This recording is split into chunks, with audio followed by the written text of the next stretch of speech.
Hello guys, and welcome back to my channel. I know it's been a minute since I've been able to do one of these types of videos. At least we have been so incredibly busy between church camps and mission trip and moving. I have just not had the time to film or the opportunity to film. So this video is coming out pretty late, but I'm filming it today. I'm going to try to edit it today, get it up for you guys tomorrow, and then be back on track. So today we're doing a April, May, and June, what I've been reading. I'm hoping to do the next one as like July and August, and then one of these months I'm going to have to do a single month again to get myself back on track, or another group of 3, but I'm hoping that I will one of these months be able to catch up on my reading. Maybe I don't know, we'll see, but I'm hoping that I'll be able to catch up, because my goal this year is to read about 100 books, and that is because I'm trying to collect and read a library before I turn 30 in like 3 years. So I calculated it all up, and of the books I owned, it was around 150 to 200 books that I had read. So I needed to read 300 more and have 3 years to do so. So I needed to read 100 books this year, and I am very, very far behind my friends. But here's the good news: I have surpassed how many books I read last year in a year. So whichever way you slice it, I'm making progress, and I feel like even if I don't reach my goal necessarily, we can still count it as a win, because I'm spending more time reading. I'm spending more time intentionally educating myself and with my kids, because you'll see a lot of these books are actually read aloud books. So I'm gonna go ahead and get into it. Total, I don't remember the month breakdowns. I think it's like I read 5 and then 4 and then 2 or something like that in the months. So I really need to ramp it up. I've already read a couple in July, so fingers crossed this month is good. But I'm just gonna start with, in no particular order at all, I'm just gonna start with these couple of books. So this one I saw actually recommended by someone else who is on YouTube, who I follow, and I follow on Instagram, and she really recommended this book highly.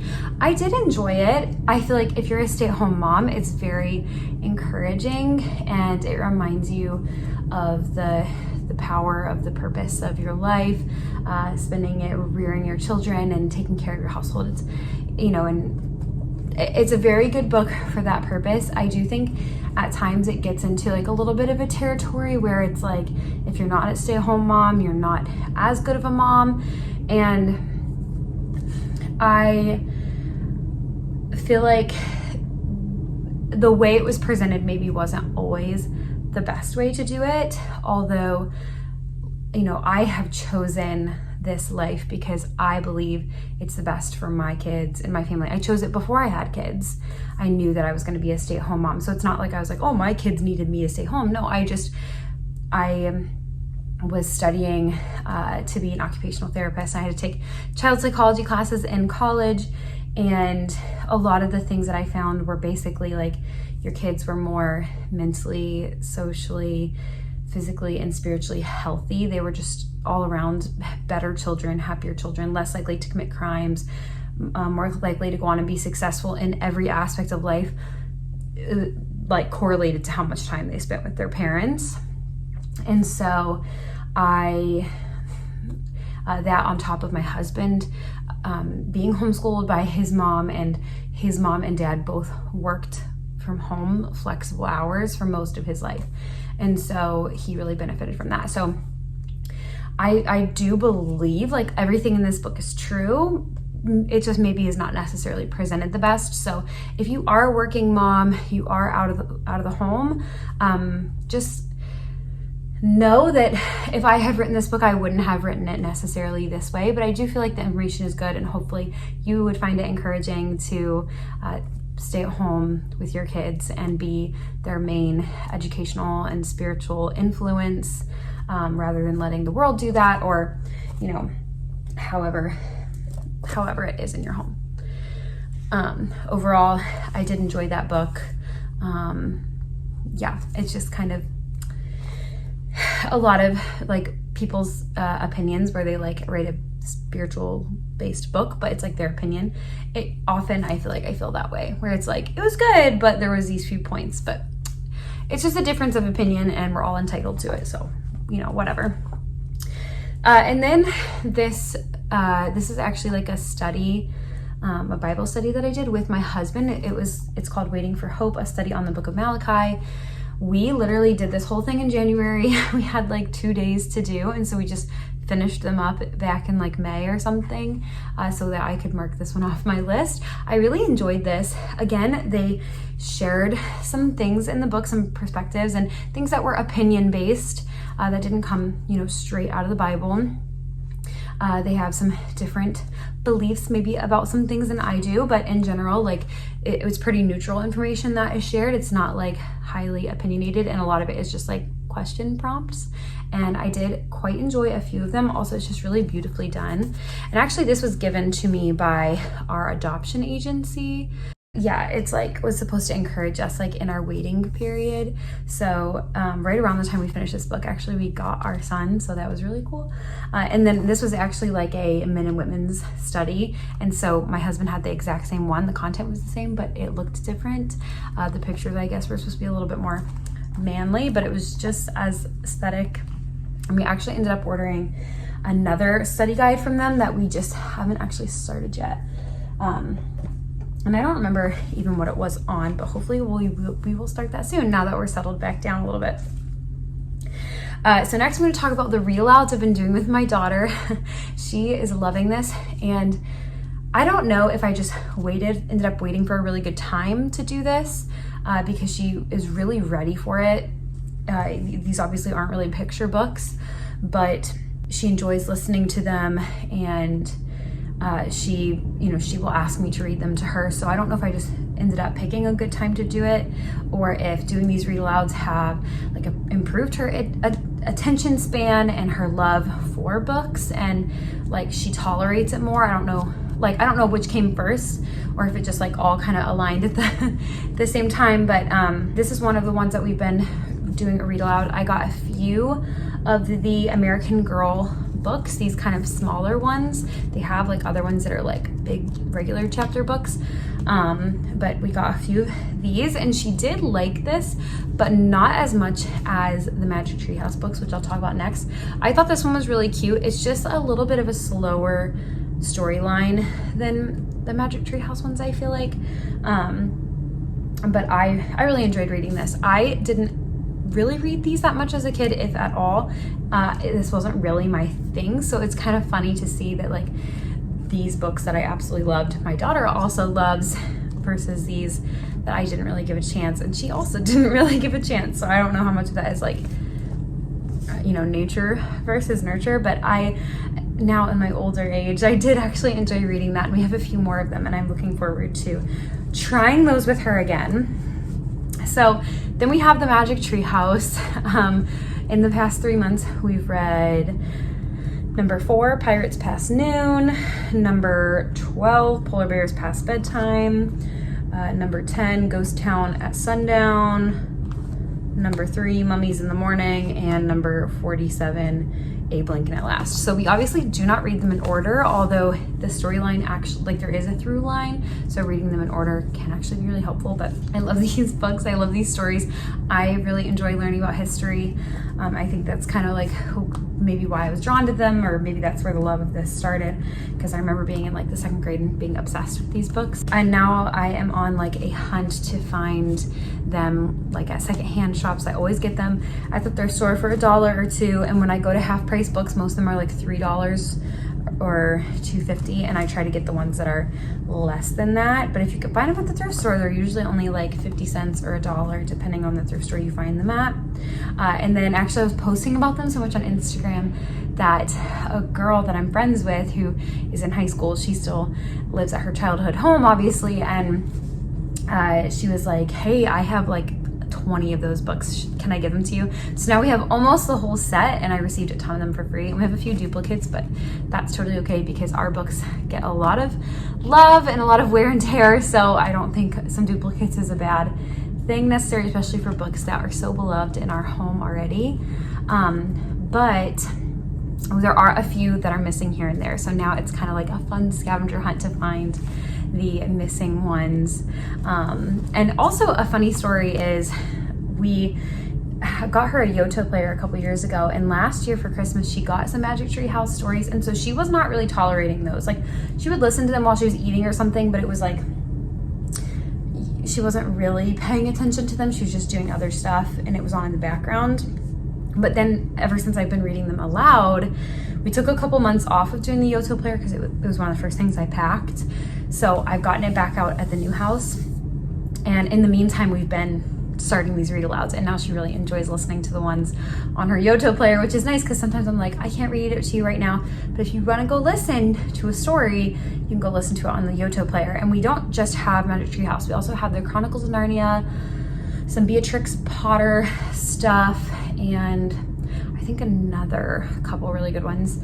And so she has like a variety and can kind of branch out. So I don't know, I think that's fun, and I'm excited to get her some more Yoto stories for Christmas as well, because I think that that's just something that we're going to be doing more often, which gets me really excited because she's listening to books, but like I'm not necessarily always the one that have to do it.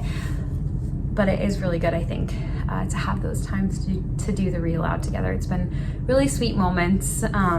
So yeah, and then she likes to take it and then read it to me.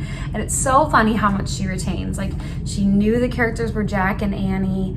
Even just today, she was reading one of them and she said the line, "Everything was still, absolutely still," which every time the Magic Tree House moves, like when it moves back in time and then when it moves back forward, that's like how it's like, oh, then everything spun and it spun faster and faster and faster until everything was still, absolutely still. And so she's like retained those lines, and it's just funny the things that like she does definitely pick up on. She'll be like, Jack, where are you? And I'm like, that was literally part of the story. Like, maybe it's not word for word, but I don't know, she just remembers it. And we'll read like 3 chapters and she'll still remember some part of it. I don't know, it's just really, I don't know, you can see the benefit of it like immediately, the way it's impacting her brain and her memory and growing her love for books. It's just absolutely amazing. But 2 more, since so many of those were read alouds, we're moving relatively quickly, which is good. So I read this book, Holy Labor, How Childbirth Shapes a Woman's Soul. I thought that this was really cool. There was a few, I was like kind of skeptical going into it because it was not what I expected it to be. She tells a couple of her birth stories, but one of them really close to the beginning, which I really enjoyed reading because it was really encouraging.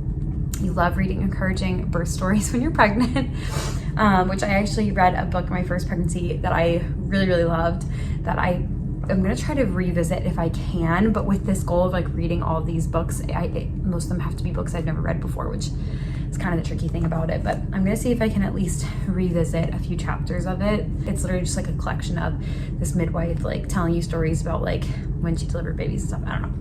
And so it was really cool, but yeah, so this one had a birth story at the beginning, and then it talked a lot about like how the church, we talk a ton about like finding a partner and how to find a partner, like a spouse, either a husband or wife. And then we talk a lot about how to be a good husband or wife, and then we talk about how to be a good mom or dad. And we really leave out a lot of the sexual intimacy.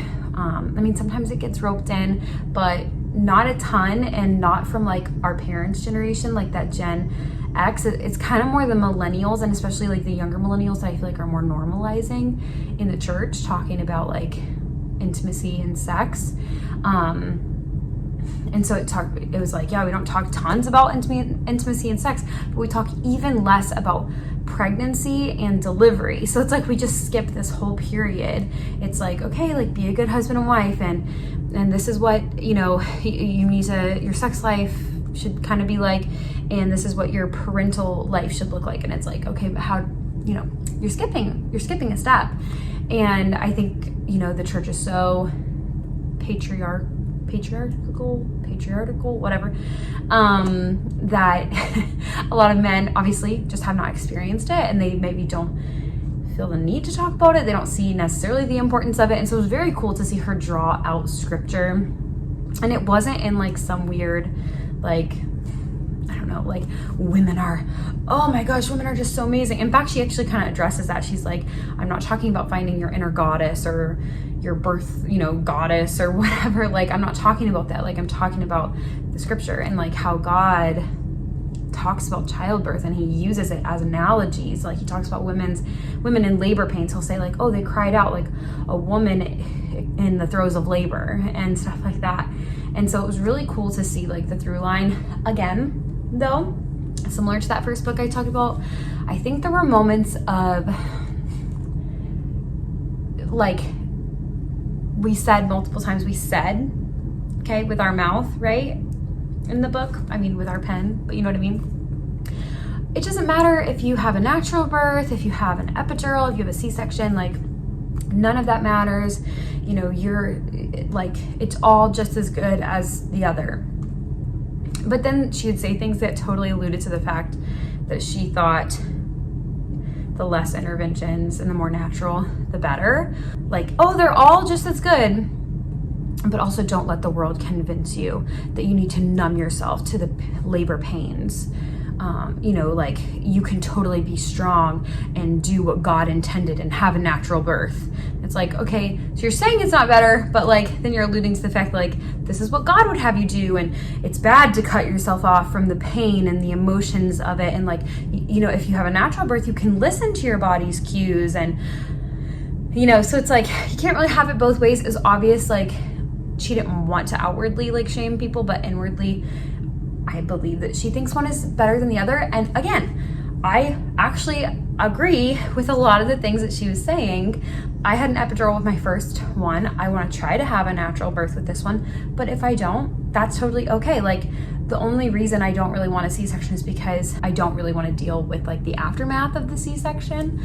I would much rather just like, and I just think it's like a cool idea to do it, like to try to have a natural labor. Like, I see a lot of the positives of that, and you know, she highlighted a lot of those things, so I definitely think it's good. But I also am totally at peace with like getting an epidural and getting a C-section. And in fact, you know, they always say like intervention leads to intervention. That's like what a lot of these crunchier moms say, which is, you know, pretty much true. Like, you know, it's kind of a proven thing. But I will say, if I hadn't had an epidural with my first one, crazy birth story. I don't think I've really ever shared this or talked about it, but I ended up being rushed. I was induced because of the high risk nature of my pregnancy with my daughter having Down syndrome. And so anyway, I was induced, and so I was on, you know, Pitocin, and I ended up getting an epidural. I was rushed to C-section. They were like, we're gonna have to give you a C-section, but they checked me on the way. They were like, actually, you're 10 centimeters dilated, you're fully effaced, you can push if you want to. So while they were prepping me for C-section, I was actively pushing, and I ended up being able to deliver vaginally. And so actually in that case, if I hadn't had the epidural, they wouldn't have given me the chance to push, and I would have been put under general anesthesia and given a C-section. So, you know, it's not always like a one size fits all. And I'm glad that I went into that labor, and I'm going into this labor with the same mentality of, it's okay to like, you're not it truly isn't one better than the other. Like, there's one I have a preference of, and like, I want to try, but if that doesn't work out, okay. And I feel like I'll have just as positive of an experience doing it which way, because at the end of it, I'll have a baby, and that's really all that matters. So anyways, there's that. Okay, last book. I don't have well, I have tons to say about this, but I also don't. It's the Fellowship of the Ring. So it's just the first in the trilogy of the Lord of the Rings trilogy. Absolutely loved it. I read The Hobbit last year. I have seen all the movies. I never really cared about Lord of the Rings when I was younger, but some experiences in my life, some people that are important to me really enjoyed it. And so I've been getting more and more into it. I've been influenced totally to, you know, hop onto that Lord of the Rings fandom. And so I finally read it. I got these beautiful copies for Christmas from my sister, and that also really helped me to want to read it. And it's so small, and it's so nice to be able to like pack up and take around places. But yeah, I mean, what can I say? Beautiful storytelling, amazing characters. Loved it. And it goes, even I've watched the director's cuts of Lord of the Rings. The detail that this goes into is amazing.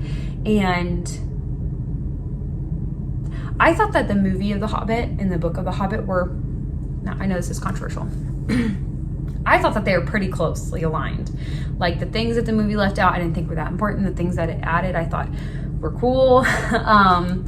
But I just don't think that even as good as the Lord of the Rings movie is, it just couldn't do justice to the book. The book is so good. So if you've never read it, highly recommend.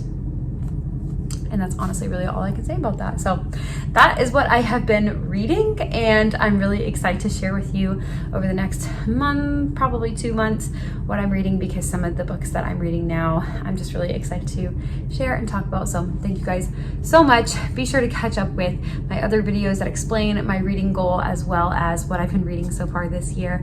I appreciate you all so much for watching, and I'll see you in the next one. Bye.